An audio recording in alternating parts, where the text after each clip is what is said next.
Blackbeard. The name alone evokes fear and fascination. He is the ultimate pirate, shrouded in myth and legend. His image is iconic, a wild black beard lit by burning fuses, framing a fierce and menacing face. But who was the man behind the myth? What is the true story of Blackbeard? Blackbeard was a real person, but his life is a mix of historical fact and dramatic embellishment. He terrorized the seas for only a few short years, yet his legend has endured for centuries. His story is a thrilling tale of adventure, ambition, and the brutal realities of the Golden Age of Piracy. Before he was Blackbeard, the pirate terror, he was Edward Teach, a man shrouded in mystery. We know very little about his early life. Historians believe he was born in Bristol, England, sometime around 1680. Bristol was a bustling port city, a breeding ground for sailors and adventurers. Young Edward likely grew up amidst the sights and sounds of the sea. He would have witnessed ships arriving and departing from far-off lands, laden with exotic goods and tales of adventure. This maritime environment likely sparked a desire for a life at sea. Some believe Teach may have been a privateer during Queen Anne's War. Privateers were private ships authorized by the government to attack enemy vessels. This experience could have provided him with valuable seafaring skills and a taste for plunder. However, the true story of Edward Teach's early life remains largely unknown. It's a blank canvas on which historians and storytellers have projected their own interpretations. This lack of concrete information only adds to the mystique of the man who would become Blackbeard. The exact circumstances that led Edward Teach to piracy are unknown. However, it's likely he joined the crew of Captain Benjamin Hornigold, a notorious pirate operating in the Caribbean. This was around 1716, when the Golden Age of Piracy was in full swing. Hornigold recognized Teach's potential and quickly promoted him. Teach proved to be a skilled sailor and a ruthless fighter. He embraced the pirate life, adopting the name Blackbeard and cultivating a fearsome appearance. Blackbeard grew his beard long and thick. He braided it into dreadlocks, often weaving lit fuses into the strands. The effect was terrifying. Witnesses described him as a devilish figure, spewing smoke and sparks, his eyes gleaming with a menacing light. This calculated image of fear and intimidation became Blackbeard's trademark. He understood the power of fear. A terrifying reputation he knew was often more effective than brute force.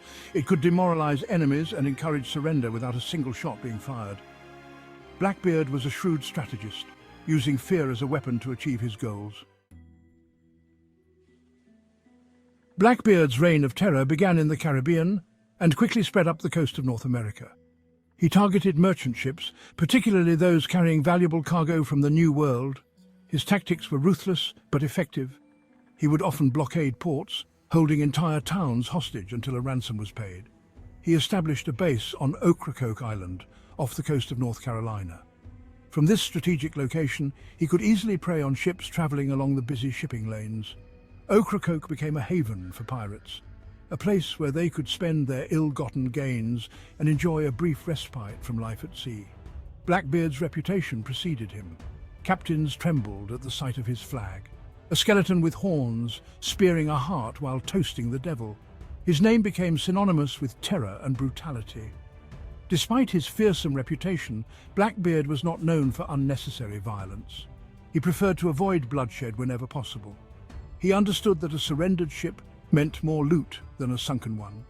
His goal was profit, not bloodshed. However, he was not afraid to use violence when necessary to maintain control and instill fear. In 1717, Blackbeard captured a massive French slave ship called La Concorde. He renamed it Queen Anne's Revenge and made it his flagship. This powerful vessel, armed with 40 cannons, became a symbol of his power and reach. The Queen Anne's Revenge allowed Blackbeard to operate on a larger scale. He could now take on bigger ships and amass even greater wealth. He used the ship to blockade the port of Charleston, South Carolina for nearly a week. During this blockade, he captured several ships and held their crews and passengers hostage until he received a chest of medicine. Some believe Blackbeard intentionally ran the Queen Anne's Revenge aground in 1718. He was known for his cunning and unpredictability. Was this an accident, or a calculated move to disperse his crew and hoard a larger share of the treasure for himself? The true fate of the Queen Anne's Revenge, like much of Blackbeard's life, remains a mystery. The wreckage of the ship was discovered in 1996, offering tantalizing clues to its history and fueling further speculation about Blackbeard's motives. The Blockade of Charleston in the spring of 1718 was arguably Blackbeard's most audacious act. For nearly a week he held the entire city hostage. Ships were prevented from entering or leaving the harbour. Blackbeard and his men captured several vessels and their crews. This act was not driven by bloodlust. Blackbeard wanted medicine. It is believed that his crew was suffering from an outbreak of syphilis. He demanded a chest of medicine from the town in exchange for releasing the ships and their crews. The townspeople, terrified and desperate, agreed to his terms. The audacity of this act sent shockwaves through the colonies. Blackbeard had successfully held an entire city hostage with just a handful of ships and the power of his fearsome reputation. This event solidified his legend as the most feared pirate on the high seas. His brazen acts, particularly the Blockade of Charleston, caught the attention of Alexander Spotswood, the Lieutenant Governor of Virginia. Spotswood saw Blackbeard as a threat to colonial trade and stability. Spotswood devised a plan to eliminate the pirate threat. He hired Lieutenant Robert Maynard, a skilled naval officer, to hunt down and capture or kill Blackbeard. Maynard set sail with two small, heavily armed sloops determined to end the pirates' reign. On November 22, 1718, Maynard found Blackbeard at Ocracoke Island. A fierce battle ensued. Blackbeard, caught by surprise, fought with his legendary ferocity. Legend states that he sustained at least 5 gunshot wounds and over 20 cuts and stabs before finally succumbing. Blackbeard's death was as dramatic and violent as his life. He fought like a man possessed, refusing to yield even when severely wounded. His fighting spirit only fueled the legends surrounding him. Maynard's men decapitated Blackbeard and displayed his head on a pike as a warning to other pirates. His death marked the end of an era. The Golden Age of Piracy was coming to a close. Despite his short but bloody career, Blackbeard left an indelible mark on history. He became a legend, his story passed down through generations of sailors and storytellers. He embodied the spirit of rebellion and adventure, captivating imaginations for centuries to come. Blackbeard's story has been told and retold countless times.